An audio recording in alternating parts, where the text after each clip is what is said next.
name's Daniel and welcome to Post-Exertional Mayonnaise. Just a bit of an introduction to this week's episode. I'm speaking to Alison Larkman, who's an artist from Bristol, and she's got a project that's underway and will be taking place next summer, which you can get involved with. So do listen and look forward to possibly taking part yourself. Just to say, we got a brilliant, lovely email from Olivia, who's has ME in the family, and it was just great to get some lovely feedback. She did mention that we haven't mentioned Decode ME, and that's remiss of us. But I guess we've been focusing on less on the science and research, but more on the lived experience of ME. But yeah, it's important to mention that Decode ME is a study that's taking place in the UK at present. It's a large-scale study. They're looking for 25,000 people to donate their DNA samples. So I did it last year and sort of spitting into a tube and posting it off. It's a very simple process. But if you have got ME and haven't yet signed up, do think about it because it's going to be quite important going forwards. Just information, Michael from Chat with ME podcast, that's Chat with ME podcast, did a whole episode on Decode ME recently, so it's really worth checking out that podcast. Just to let you know what's coming up. Next week I'm speaking to Sarah Boothby, whose daughter Maeve died from ME in 2021.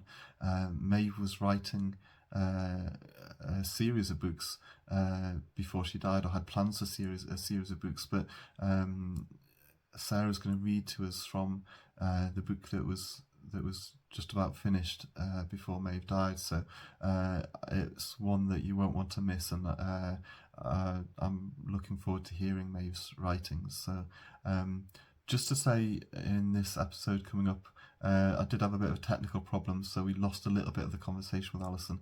And if you're watching, my camera angle changes, so I do apologise for that. And if it feels like the conversation's a bit disjointed, it's just because of a slight technical problem. So yes, but yeah, do listen and do enjoy this conversation with Alison. I'm sure you'll get a lot from it. Hello and welcome to Post-Exertional Mayonnaise. This week we're joined by Alison Larkman, who's an artist from Bristol, and she's got a brilliant project coming up next summer, but it's ongoing at the minute in terms of all the planning for it. So thank you for joining us, Alison, and we're really interested to hear about your art project that I've shared a little bit about on online, but it'll be really good to hear kind of your story as well. So you live with ME, so do you want to tell us a bit about your sort of background and your ME sort of journey, your story? Yeah, hello. Well, I quite a few years ago now, far too many actually. When I was in my 20s, I got glandular fever, but they didn't pick up on it. And at the time, I was in the Great Britain rowing team, so doing masses and masses of exercise. And after glandular fever, it had ME type symptoms, but back then it was very sort of hard to get any diagnosis. But I had it on and off for about 5 years then. And then I had 20 years where absolutely nothing. I was completely fine. And then over 10 years ago now, it came back, and it is sort of shifts about in how my symptoms are, but it came back with a vengeance. So that now I live with it. So it really has shaped my life from, kind of having it in my 20s and thinking it would go away, then thinking it had gone, and then being reminded that I still had it. So yeah. So I did. I've done loads of I ran a business. I did lots of things in those 20 years, but had it come back, it's really shaped the fact I can't work like I used to. I've had to slow everything right down. And I think in some ways it made me go back to doing art, because I'd gone to art school in my 20s. And it kind of made me kind of explore things in my imagination, because I think when your world shrinks and you can't get outside and Mm, you're dealing with all these symptoms, it's, well, for me it was my imagination that really wandered about. mm.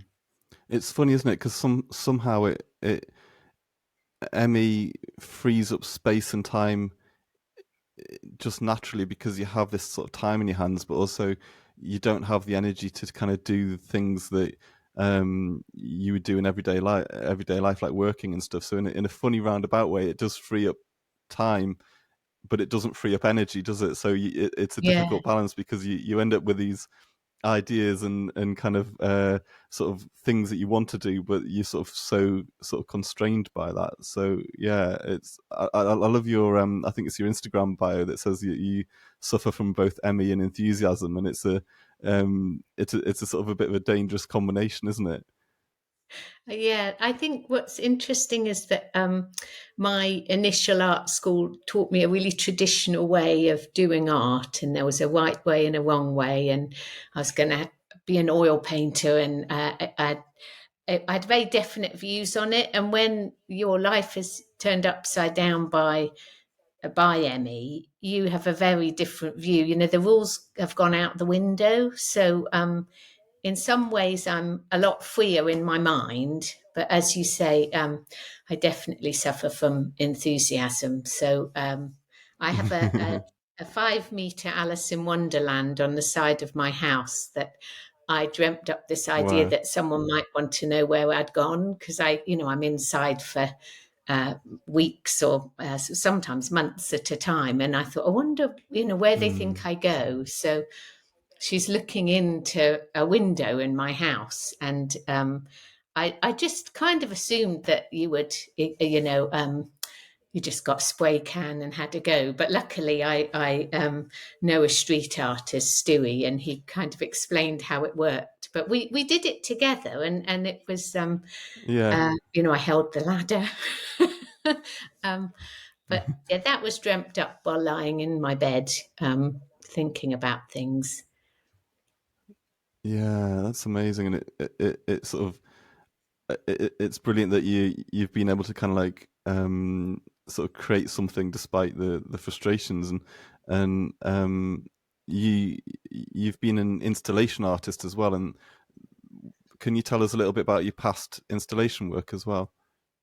I what I've realised is that the ideas I think about, sometimes I think my art studio is in my head, because I sort of think about ideas around being invisible and being fragile. And So I've got everything from a tiny a 124 scale living room that's actually off, it's inside one of my skirting boards with full electrics, and a picture of my dog over the Wow. mantelpiece. And only the postman's seen it really, but there it is. And then the other thing I've done is I work a lot with leaves, because I think there's something very fragile about, about leaves that are dying. So you're working with materials that won't be permanent, that they're going through their own process. And I tried to make a blanket to figure out what it would be like to be under a pile of leaves. And I made a huge Mm. blanket and just lay underneath it, and then I left it in a park in Bristol, just to go back, disintegrate back into the earth. Yeah, it's nice in some ways to put things somewhere where people can interact with it, and they can kind of see it and maybe bring their own ideas to it. I quite like the fact that art can be interacted with and doesn't necessarily have to be in a gallery. Mm. Right. So, so Alison, you've got a project sort of that's in progress at the minute, which is aiming to be sort of rolled out next summer. Do you want to tell us a little bit about it and your inspiration behind it? Yeah. The project is called I Would Be Here If I Could. And basically, it's around the fact that I think a lot of people with ME and long COVID have the experience of just not being able to get places, of spending huge periods of time inside or in bed. And initially, it was came from an art course I did that I had to pull out of because of not being able to get down there. It was at Newland School of Art in Newland, and they were having the end of the course was having this exhibition, and I just had to pull out. But I did say to the tutor, if I could come, I would come in a bird hide, because I like the idea of traveling in my bed in a room, being able to peek out and see people, but they wouldn't be able to see in because it would be mirrored, the windows would be mirrored. But I also think there's a lot of anger about just getting really pissed off at not being able to take part in things that, you just, Mm. I never would have thought about it. Can I make it? Will I have enough energy? And so the idea that this bird hide would be huge and take up space and kind of people would have to walk around it knowing I was in there, I just thought that was a great idea. And the tutor said, Jessie, said, if you can make it, we'll put it in the gallery. And then a friend made it for me, which was amazing. And I did plan to go and lie in my bed and look at everyone, but I still wasn't well enough. So it went as an empty box. And the thing that really struck me is the photos I got back were very arty pictures of a box in a white gallery with people looking thoughtfully at the box, but not really understanding that they should have been in it, looking out. And Mm. it made me think about all the places I would go aren't in galleries. They're weird places like shopping centres or Victoria Station where it's really loud and busy, and or maybe even it's a woodland with my dog, and it's just being able to be there is such a challenge. And so this project has come from that. It's come from talking to other people that have got ME, a few of them severe ME, and just saying, where would you be if you could? And it's Mm. amazing. The responses have been things like seeing my children in the playground, or going to the theatre, or Mm. being at a nightclub. So they're not all beaches and woods and scenery. It's just about being part of the everyday. Um, so at the moment, the project is open. It's asking that question, and people can go to the website and leave a message about a place that is important to them. And it can be anywhere from the top of a mountain to even your living room. For people where that in itself is a challenge, and it can be a message left for anyone. So it's entirely up to them. And we've had some people have sent in poems. Some people have, asked if their carer can leave the message. I'm trying to make it as easy as possible because I realise not only is it a challenge to think about these places, but it's and recording and hearing your own voice is always tricky. But having left a message for the project recently myself, it just reminded me it really is a lot about grief, and it's about Mm. talking about a life that you once had. So it's not, and I think it's a sort of like a living grief. So I appreciate that these messages are going to be hard to leave, but I love the fact that they're going to be taken in what is a new version of the hide, this large mirrored box. It's going to be huge. And people who are at these places, be it Penny Fan or Woods or Victoria Station, they can go into that box and put on headsets and hear the message of the person who's chosen that place. And it's this idea that beyond your bed, beyond your room, beyond your house, you can connect with someone, and that person can hear your voice and your message, and then they have the chance to write you a postcard. And that whole idea of a postcard was someone else who's got very severe ME said, I'd love to get a bit of post. And I love, there's a likeness to that. Just someone saying, hello, I heard you is going to be brilliant. So the project is part funded by the Arts Council, part funded by hopefully some various other funds I'm looking at. I'm not. This is all new to me, and I work like a snail. So it's starting at the tour of the Mirror Box will start on ME Day in May next year. And it will run for 20 weeks. So anyone who sends a message in, their message will be on an interactive map. So everyone's message will be heard. You can go online and, scroll over different places and hear different voices. And then as much as possible, we will try and visit all of those places with messages next year. Sometimes with permission, sometimes without. So the box is being designed to be able to be put up and taken down at speed.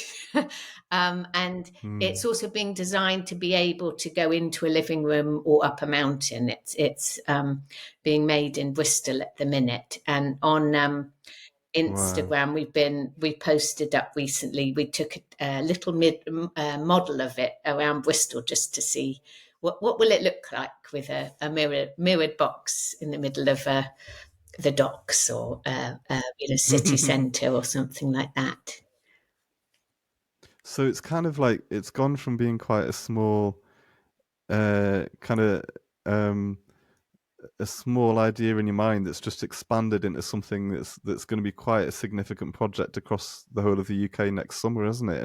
And so people can basically, you want people at the minute that are living with ME to get in touch on the website and to sort of designate a location somewhere that they wish they could be, and then they will record an audio piece, and then that will be listened to by people in and around sort of in the box.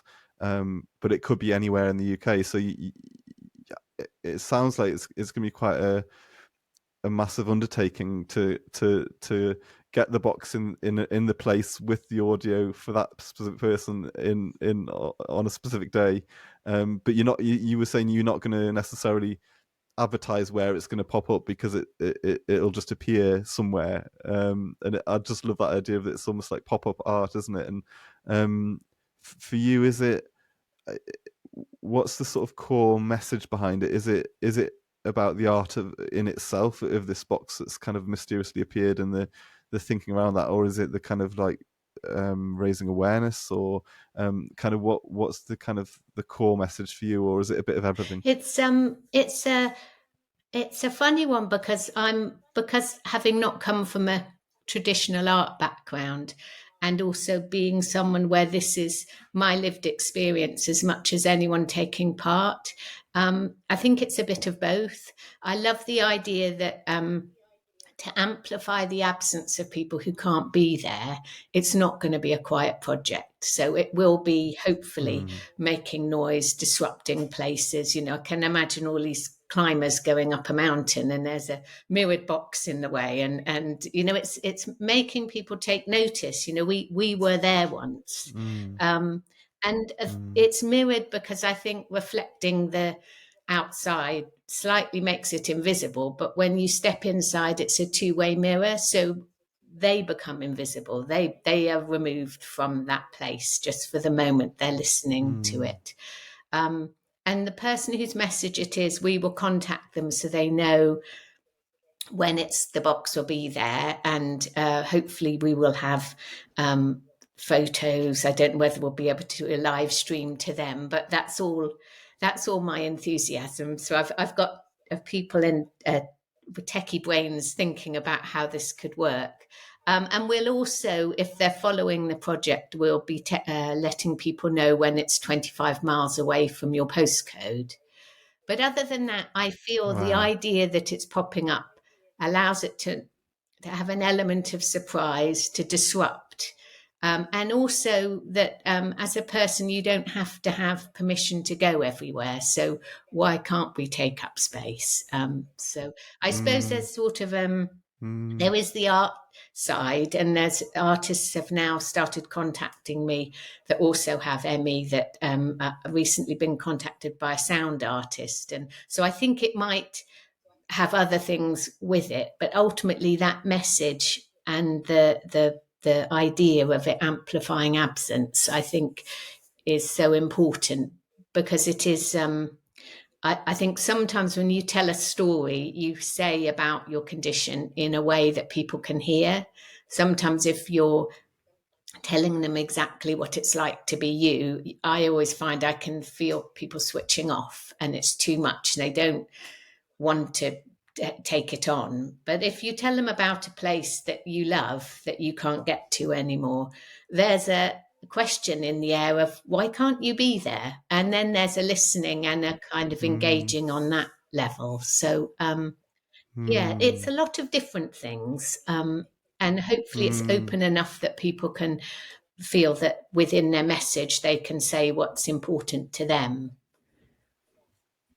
What are the sort of things that you wanting to people to leave in messages? Is there is it completely up to the person that's leaving the message and what they would want to say to people, or is there a bit of a script that you've kind of designated, or is it completely up to the? I suppose it's the creativity of the person wanting to leave the message as well, isn't it? In terms of what they're kind of going to be saying Yeah. in that. I feel in a way it's up to people. We have created a guide, and this was done with some people that have severe ME to try and make it as simple as possible. Because I realise it's a huge undertaking if you're in a position where you don't have much energy. Mm, Um, but it's the guide is simply giving prompts to think wider. So why do you love this place? Is it a memory? Is it people? Is it the smell? How would you mm, like to leave your message? You can leave it in any way you want. I think the ones that are easier to hear are ones where people have possibly listened back again just to check that what they want to say is right for them. But I don't feel it really. I'm really opening the opportunity. It's almost like carrying around um, a stereo box or something that their voice will go into. So I hope that leaves it open enough for people to think about what's important to them. mm. And one of the things that you touched on earlier was um, how much you hadn't kind of realized that how big a um, process it would be for people leaving messages, in terms of that it's quite a grieving process as well, because the places that we'd want to go to around the country, like I was thinking about it, for me it would be going to a football match. So it would be that, yeah, I'd love the kind of the box to be outside the Stadium of Light at Sunderland, before a match or after a match when people are coming out, and that would be a fantastic thing. But for me, that it also is a sense of grief, because like a stadium and a busy football stadium is just like an impossible environment for me. It's like it's somewhere that would just drain me instantly, sort of being there. So there's quite a lot of grief involved in that, and that's something that's kind of like a process that I guess that you've uncovered while you've been kind of exploring these messages. Is that right? Yeah, I must say, in my suffering from enthusiasm, the project got bigger and bigger, and all of these cogs and wheels were getting involved, and I got very, kind of, I sat my head in that, and then when it came to leaving my own message, it absolutely floored me, because I Wow. think sometimes it's really easy to distract yourself from something that we can't fix or make better. And yeah, I suddenly thought, oh my God, not only have I made the website ridiculously complicated, which I'm changing at the minute, but wow, I'm actually asking a massive thing, and I really, for every message that comes in, it just feels like a privilege in a way that someone's taken that time. And I also appreciate there'll be people that can't leave messages, and that's okay too. They can follow it and they can be part of seeing the box being placed in places. I just assume there will be a large amount of people who are silent, and that's okay. But yes, it certainly did. It did remind me about the feelings of places. And I think you've brought up a really interesting point, that, you know, it's people with severe ME can't get out and can't get to these places. And then there's another group of people who fluctuate. And so physically, you probably could at some time get to a place, but we know we can't. And that's very hard to explain to people, like you're saying about a stadium. I couldn't go to Victoria Station. It's the same noise. No. Just Yeah. And it's such a kind of a violent reaction in your body going, no, you're not going there. So it's for those people as well. It really is for anyone who has that experience of not being able to get somewhere. And I have, we've been contacted by other people with fibromyalgia or physical restrictions, and I'm open to anyone, because I feel I've started it from where my own lived experience is, but everyone else with that similar experience is welcome to leave a message. And has it been quite a complicated process getting funding for that? Because it's quite like I said earlier, it's a big undertaking, so there's going to be cost involved, and you've managed to get sort of funding from different sources. Was that quite a exhausting sort of experience in itself for you? It's this is my enthusiasm again. I found out on a course that the Arts Council actually support people who have got a disability or a health condition. It means that filling out their application is much more of a challenge. And I worked with someone called Jamie Wild for the first funding, and he's absolutely brilliant. And so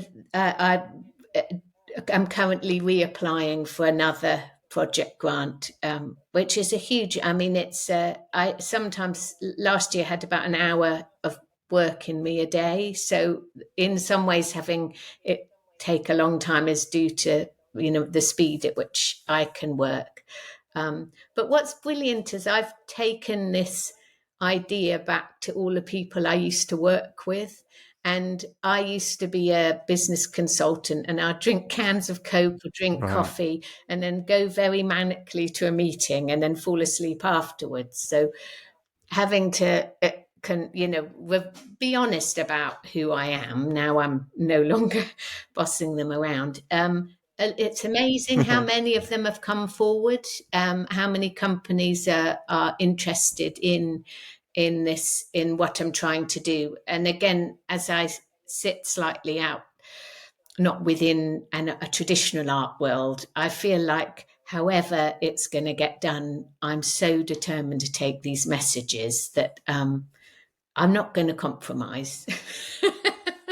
So I people are stepping forward and offering to help and donate. I feel very strongly there's an awareness raising part of this project, but I'm not going to any charity or individual with ME or long COVID, because it's not about asking.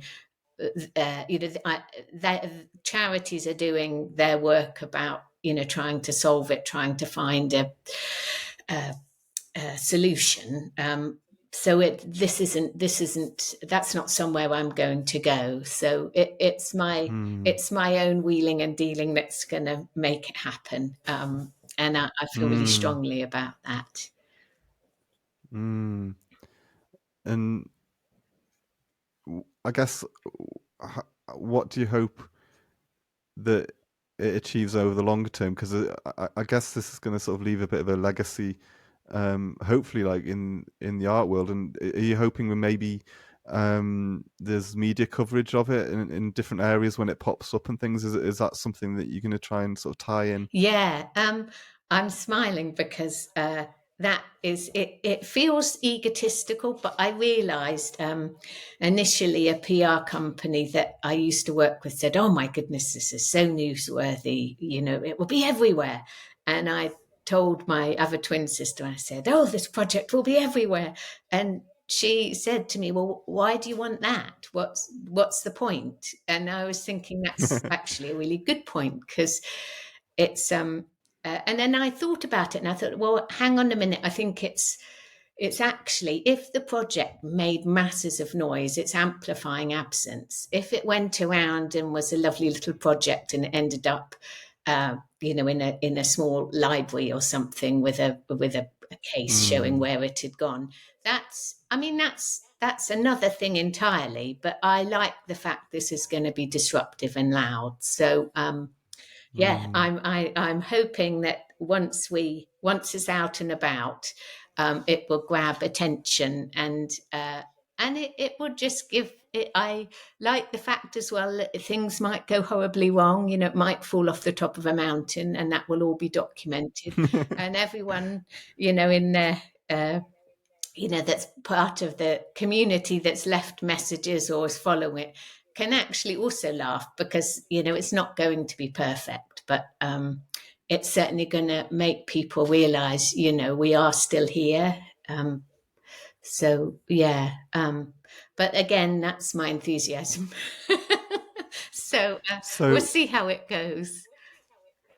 So you're going to have you were saying to me when we spoke last week, you're going to have some people that you're going to employ to sort of take the box to different places. So you're not going to be like doing that all yourself, but are you hoping to maybe get out, if possible, in terms of your health, to see it in some locations yourself? Yeah, I'd love or are you to. going to feel quite sort of, I guess it's going to be strange because you've sort of set the ball in motion, and then you're not necessarily going to be sort of like there seeing the interactions and what happens and people's faces and things like that. So it's going to be a difficult period for you in a sense, because it's your baby in a way, but you're kind of giving it to other people to take out and about it. I think you're right. That will be really tricky. I have someone that helps me with the project at the minute called Orla, and I keep snatching things back off her and thinking I'll do this, but actually letting it go and realizing it's a project of many people. It's my idea, but many people, many voices. It's going to be an organized crowd, I guess. But when I made the blanket of leaves, that I wanted to see what it was like to be under a blanket of leaves. When I made that, and I ended up leaving it in a dark yew wood, and the light was coming through and it was making these leaves glow. And what was really lovely is I just sat apart from it and I watched people come past and look at it. And it wasn't about the fact I'd done it. It was just watching people enjoying it. So I would like to do that with the mirror box. I just would like to go and see, what do people think of it? And do they have the time to kind of absorb what it's about? And that feels important. So I'm currently looking for a tour manager. I think it might be someone from music, or that is happy in this somewhat kamikaze tour that may or may not have permission, and will be traveling around the UK. And they're going to have to be quite somebody who's quite outgoing, in the sense that you want to almost like bring people into the box, don't you? So if you just put a box there, people might not be inquisitive about it, or might think, what's that about? But you almost need people that are going to sort of explain the project and kind of try and coax people to come in and listen to the messages. So it's finding the right people for the job, isn't it? That's going to be the challenge. Yeah, and I think as well it's that balance between inviting people in and making it something they might want to try, to not being too prescriptive or because it's in a way it's the voices that will be telling the story. And so I think it's going to be an interesting one to think, can they hit the right balance between inviting people in and not kind of looking like it's some form of campaign. Lots of unknowns, but we'll see how. And you're not kidnapping people into a box either, Yeah. are you? And it's You're not also sort of not forcing a people to. mirrored Portaloo, which I got fears that it would look like that.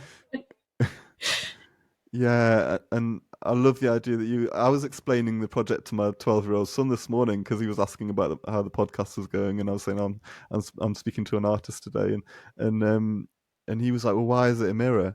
Because he said it looks invisible, and I said that's exactly why, in the sense, and he clicked really on that, and yeah, the idea that actually you could be looking at something, but it sort of almost blends into the background, but at the same time, when you get closer to it, you're going to realize kind of what it is and what and kind of the sort of it's going to be quite visually stunning, I would think, as well, and that's something you wanted to sort of tap into as well, and it'll be great to see sort of like photos and video and everything like that popping up next summer and sort of following it. And I guess the social media is going to be quite a big thing for you in terms of kind of putting the content out there. Is that right? Yeah, I think it's a really interesting one, because when I did the grant, the application the first time, one of the things they questioned me about was the fact that there seems to be a lot of promotion around the project. And what I've realized is the promotion, or I'm sure there's another word for it, but basically that is part of the project, that it's part of the process of amplifying it. So the current bid and funding at the minute is going for people that will talk about it loudly, and I'm hoping as well there will be times in the tour where some of the ME charities have been really supportive. They can use it for a day, so they can use it as a way of amplifying, because Action for ME and the 25%, the severe ME group, have just been amazing and have been helping me since over a year now, just saying, talk to us about it. How can we help? And I've been able to sort of test ideas with them. So that's been really good as well. And I guess for you, has the project brought a lot of meaning to you in terms of sort of your creativity and your sort of like, because we often talk about this kind of desire and need to create something when we're living with ME, or to have to make a stamp on the world in a way. And I know you said it's not a project about you, but do you feel that it's kind of really given you a sense of meaning throughout kind of this the creative process that you've undergone? Definitely. I think what's hard is when your purpose is taken away, when you can't work, can't do sport, you keep refusing all your friends because you can't go out in the evening.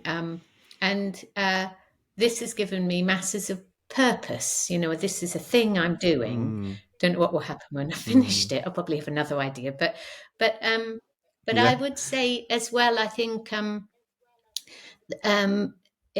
the idea of being seen and heard is so fundamental to me, and that when you're made invisible, it's almost like you don't exist.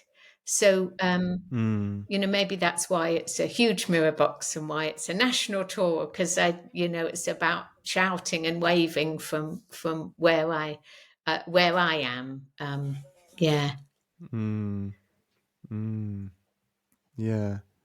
No, it's been great to learn more about the project. So, do you want to just give details of the website, so if people want to go? And there's information on the website, and there's some draft photos, I suppose, isn't there? And then also Instagram. Is it both? I would be here if I could. Yep. Is that So right? the website is iwouldbehereifIcould.com. It's also, we're on Instagram, I would be here if I could, and Facebook. And Twitter, it's be there if I could. Someone got there before me for that Right. handle. But yeah, and we're testing. What I've realized, which is quite interesting, is I sort of started the project and I kept typing we, and it is only me and an assistant at the minute. But what I've realised is the more I'm sharing about how the project's working, that seems to be a really nice way of bringing people into the project. I think with my background in business, I was wanting to present this project as a finished thing, and it isn't finished, and it is ongoing and a little bit higgledy-piggledy. So yeah, I hope people will join and just see it as it's forming. Yeah. Yeah. So yeah, do go and have a look at the website, have a look at Instagram, Twitter, X, whatever it's called now. Oh yeah, whoops, X. And yeah, I don't think I'll stop calling it Twitter. Yeah, and it would be just great to. How many messages or how many locations are you wanting to be in across the months next summer? Is it, have you got a sort of a hoping for a certain number, or are you gonna?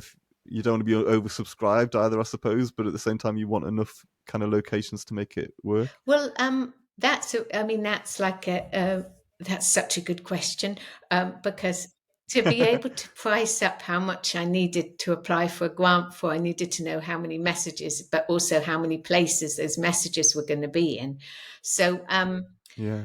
the plan is, by having an interactive map, we can have as many messages. We can have hundreds, which would be amazing on the map. And then we'll be planning these micro tours. So they might go up to the northeast or the southwest for, 3 days here, 4 days there. The box might be up for 10 minutes. It might be up for the whole day, where, that will be dependent on weather, people, all sorts of things. So I don't know how many messages we can do. I think it might be over the 20 weeks, it might be 100, but equally, if if there's a large amount of people and they're happy just with a beach, it might be that it can take more. And there's so many wonderful unknowns. I quite like when they pop up and you think, oh, how will that work? But one thing I'm hoping to do is, the deadline for leaving messages is October the 6th, and it may be that it opens up again for people with severe ME, that we're looking at ways we can gather messages that might make it a little easier, but that's still being explored. And it might be as well we can actually open it up as it's travelling around, because I appreciate that there's lots of people not on social media that won't have heard of the project. And they might want to leave a message, and if we're passing, the box might veer down the road and up the box will come and their message will go in. So nothing's set in stone, but we'll just see what comes in is what we'll work with, I guess. We being the many voices in my head as well as my assistant. And yeah, I suppose the adventure in itself is the art as well, isn't it? And that's the wonderful thing about it.